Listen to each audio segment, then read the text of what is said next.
Bésame. السلام عليكم. ما كاينش شي واحد برك في شي قهوه كلاس وما سمعش هاد الدويسك هذا وكيحس بالبركه كتحلو. كاين بعض المرات كتبرك في شي قهاوي كتحس بشي موسيقى كتبرزطك، ولكن هذا كيهدنك. هاد الدويسك هذا ديال من؟ ديال سيزار ايفورا. سيزار ايفورا تزادت في الكاب فيغ اللي هو الرأس الأخضر اللي كانوا يلعبوا معنا وربحونا، تزادت في 1941. سيزار ايفورا كانت كتغني في لي ريستورون بار.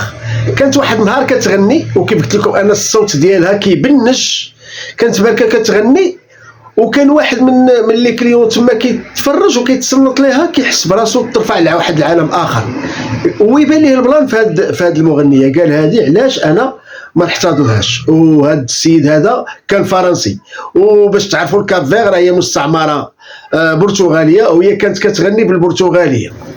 فعلا اقترح على سيزار ايفورا، قال لها باش انها غادا تخرج من هذاك العالم ديالها اللي هو لي ريستورون بار ومن الكاب فيغ وغادا تهاجر لفرنسا. وكيف كنقول لكم ديما وداعا للفقر.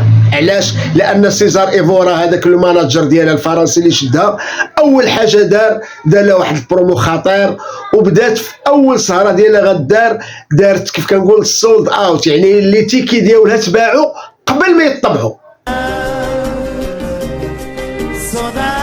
هذا من باب المزاح. كذلك ان سيزار ايفورا كان عندها واحد الميزه خاصه، كانت كتغني ديما حفيانه. علاش كتغني حفيانه؟ كيف كنقول ديديكاس ولا اوماج للناس الفقراء سيرتو في لافريك. وكان ديك الساعه واحد الموجه ديال المجاعه وهذا، وهي كانت كتضامن مع هذا.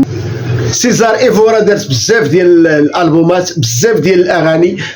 سيزار ايفورا ماتت في 2011 ولكن بقات حيه في القلوب ديال الناس ديال الكاب فيغ.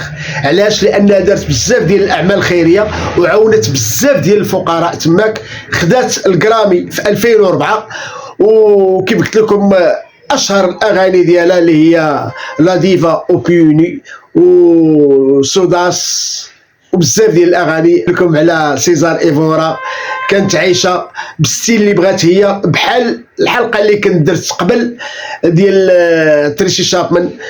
سيزار ايفورا امنت بداك الشيء اللي عندها وبقات، وفعلا جاب لها السوكسي وبقات عايشه كيف قلت في قلوب ماشي على الناس ديال الكاب فيغ، كاع الناس ديال العالم كامل كانوا كيتعاطفوا معها وكانت عزيزه عليهم.